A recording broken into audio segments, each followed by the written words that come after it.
Okay, did you figure out how to make a faster processor in the Apple Watch? No.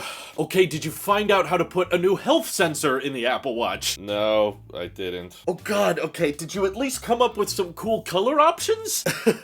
The watch band team did. Oh god, if there's no silicon upgrades and there's no color changes and there are no new health sensors, what can you actually come up with? Let's just make the display bigger again? We just made the display bigger. Do you think we could pull that crap again? Probably. I mean, everyone last year was going gaga for the squared edge design that we didn't do, so maybe we just throw them a bone with that? My god, you are a genius. Let's begin.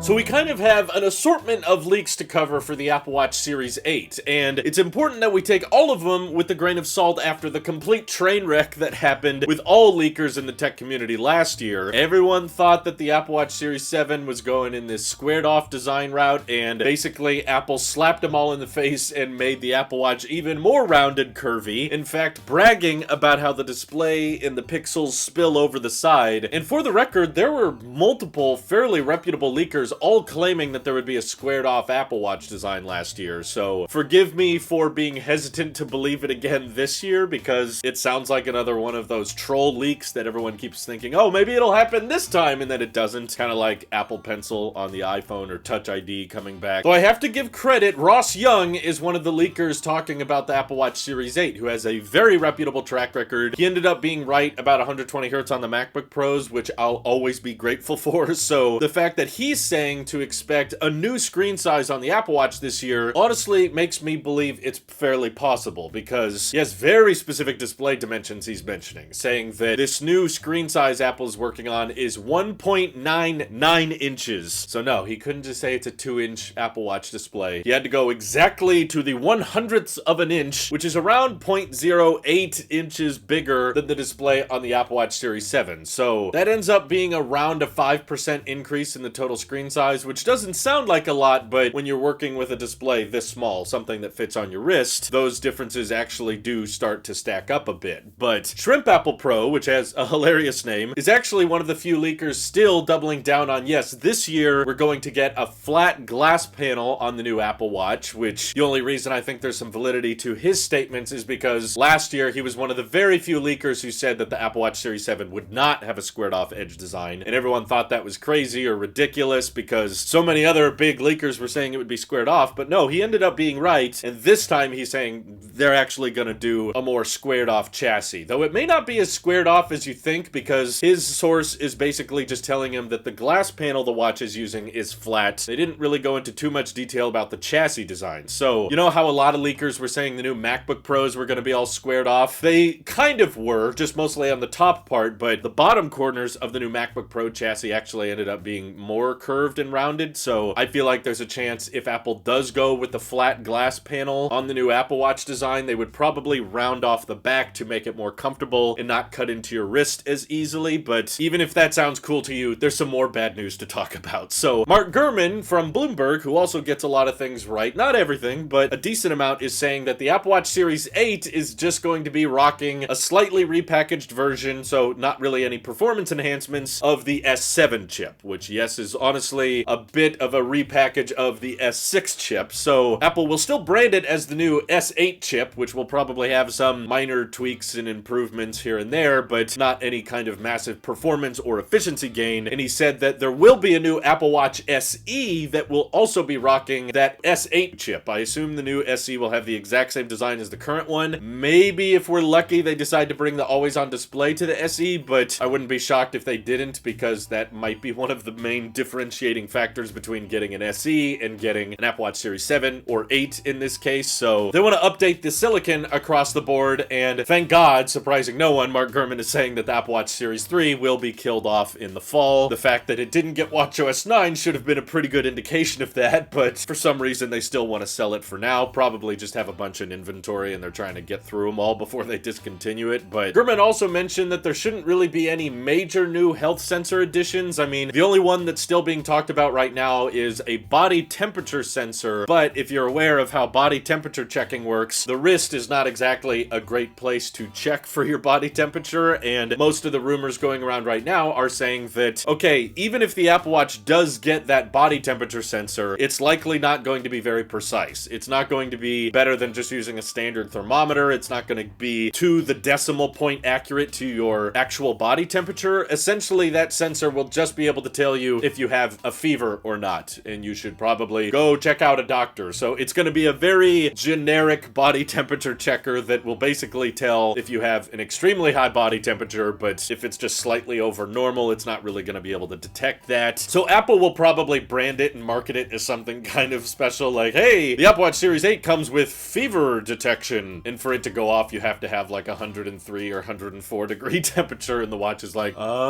you might want to get that looked into. It's kind of as useless as the blood oxygen level checking, in my opinion. I mean, checking blood oxygen from the wrist is not particularly accurate, and that's why it's not rated for medical grade checking. It's mostly just like a fun stat to check and be like, huh, 98%, that's okay, I guess. And sometimes it goes a little bit lower, but again, it's really not that reliable. So I think Apple is still trying to top themselves with the ECG, which got FDA approval, and that was a big deal. But since then, they've just been actively pursuing all these different health sensors like the glucose monitoring, and they just can't get it reliable enough to work. And perhaps the supply chains and chip shortages are impacting how much better the Apple Watch can really get. But I personally have a theory that based on all of the rumors of this more durable, rugged Apple Watch design people have been hearing about, maybe that's the watch that's going to get the bigger display and the flat glass panel, because perhaps that can utilize the ceramic shield that is used on the iPhones, and maybe that'll be a lot more durable. But because it's a flat pane of glass, you have to make the display a bit bigger to accommodate for it. Jeff Poo, who is by no means a reliable leaker, but he is agreeing with the other leakers on this one, is saying that that new larger display is going to be from a single new supplier, not the same suppliers as before. So he's kind of hit and miss with his reports, but that kind of alludes to the idea that Apple is adding a new line of Apple Watch that would be separate from the traditional Series 8 and SE designs. So they'll still have 3 different Apple Watches in the lineup. It's just hopefully they'll all finally be on the 64-bit architecture. Get out of here, Series 3, because I still have this strong suspicion that the Series 8 is going to end up looking and performing very, very similarly to the Series 7, just because it's so incredibly rare for Apple to do display changes one year and then do more of them the exact following year. Especially with the Apple Watch. They typically introduce a new design and then they keep that design for like 2 or 3 generations. And the idea that they would increase the size of the display with the 7 and then increase it again with the 8, that just doesn't sound right. Especially considering everyone is talking about there being a larger Apple Watch with, you know, a 2-inch display, but no one's talking about the regular 41mm Apple Watch getting a screen size improvement. It's only on the big one. So maybe they keep the 41mm, but they ditch the 45mm in favor of like a 46 or 48mm. How is that going to work with watch band compatibility? Hopefully all our watch bands continue to work. That's pretty important, but something feels a little bit off here. So I still have the feeling that Apple's going to surprise us a little bit in September with the new Apple Watches in the lineup, but I'm curious what you guys think. Are you bummed out that your Apple Watch isn't getting Final Cut Pro and the S8 chip is not going to be that much faster than the S7? Are you excited for a redesign, or do you not care about new Apple Watches until you can get a 4 to 5 day battery life? I can tell 5 of you already commented that, didn't you? All that crap, let me know what you're thinking down in the comments below. This is your Applejape here. I'll see you all in the next one.